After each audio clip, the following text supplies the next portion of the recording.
In this tutorial, we're going to be expanding on the work we did in the previous tutorial by taking the 25 pieces here and expanding them to 100 by duplicating them and joining them together. Let's make a 10 by 10 inch artboard here. Let's go ahead and make it 10 by 10. I'm going to zoom out a couple times and move that artboard over. Let's see, before I do that, I should probably do this. So make it 10 by 10. And now I'm going to go back to my selection tool. Now what I'm going to do is select everything here that is inside of the square. So obviously this is ungrouped, and I'm going to hold the Option key down and drag this over here. I'm looking to make sure that I don't grab any of the outer corners or outer edges in this. If you do, you can delete them here, but in essence, we've got this. So I'll just go ahead and move this to the corner, and it should snap in, hopefully. Close enough. We'll get rid of stuff. We'll just move it a little bit. And so what I'm going to do is take this, copy it, Command C, and then Command V to paste it. And then I'm going to go over here to the Properties panel, and I'm going to flip this horizontally, so you can see that these two areas align, right? And you can see I'm going to zoom in here really close. It's still all selected, and I'm going to get these pretty close. They should snap, but sometimes they don't, so I'm going to leave them farther apart just so you can see that this process would work no matter what you do.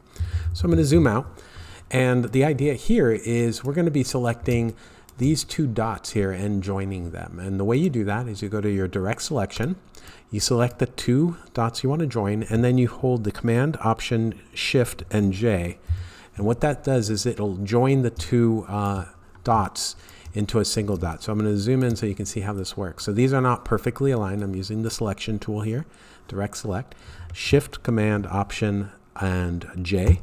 And you can see that pulled both those dots together and turned them into a single dot, just so you can see that that is a single dot. Zoom out and you can see I can actually move this piece like that. And I can do the same here.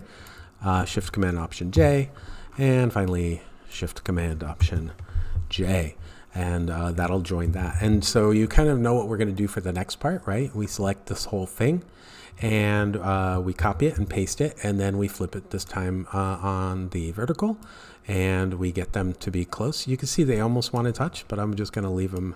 And then just one at a time, just using the Direct Select, Shift Command Option J, Shift Command Option J. I don't think this will work across both of them, but you can kind of see, so you have to do this individually. You could just Option J if you wanted to. That will just join the two pieces, so Option J, but that'll make these two dots instead of a single dot, bringing them together. Shift Command Option J will bring both those dots together so that they snap together.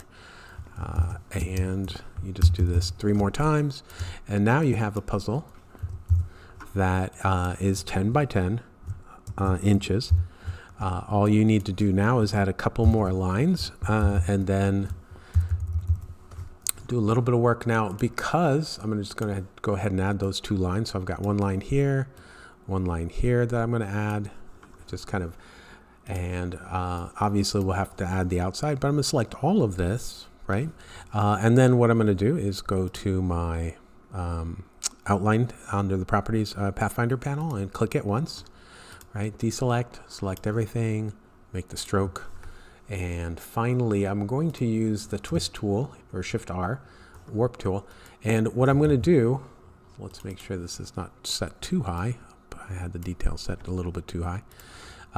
Is I want to make sure, let's get the, I guess my intensity was what I had. There we go. Back to 20. I was showing it off before, but you can see how. But what you're wanting to do is make sure that every interlocking piece here is different than the other ones. So by making sure you hit every single area here with the warp tool, it's going to make sure that none of the pieces fit in perfectly to another area somewhere on the puzzle, because this piece right here is just this piece flipped around or upside down. So you don't want things to actually, fit where they don't belong. So I'm just going to actually just hold it down and really warp the poop out of this. And you can see that this is now ready for cutting. Now I'm just going to hold the Shift key down and make it a little bit bigger, and use the arrow keys to just scooch it. because I want enough space on the outside here that I can easily trim this off, right? Because the final thing that we want to do, just like before, is create a 10 by 10 rectangle, right? Hit OK, and then go ahead and align it to the artboard where it is, right? And then we just finish off by selecting everything using our selection, just regular selection, going to the property or Pathfinder area, hitting outline, selecting it all again, changing the stroke to 1 and object ungrouping it. And then finally, because we've made this outline, all these pieces should now just fall right off. And there we go. Now we can see there's a little issue that I saw, and I'm gonna hit that and fix it. But right now, first off, just like trim this all up so that there are no slacky pieces here.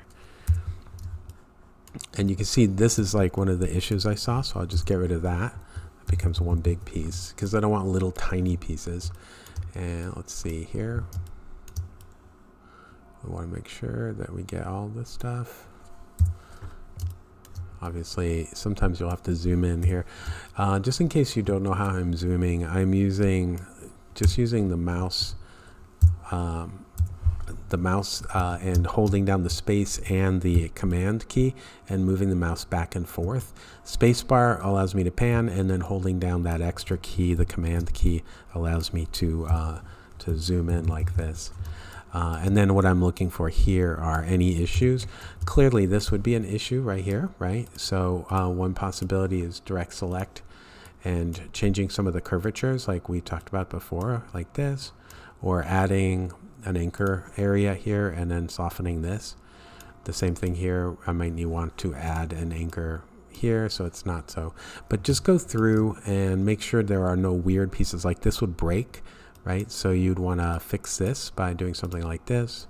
Okay, so at this point we are ready to check to see if the piece can be in fact cut. I can see right here there's going to be a problem, but I'll fix that later. The way you check it is you select all of it. You change the strokes to 6, and then the opacity, set that to 40. And if you have any double cuts, you will see them. And from what I'm seeing, this looks like it'll be perfectly laser cuttable, and we can move on from there. For the next puzzle, we're going to work on different types of pieces that are more organic and freeform, building on all the techniques that we've already covered.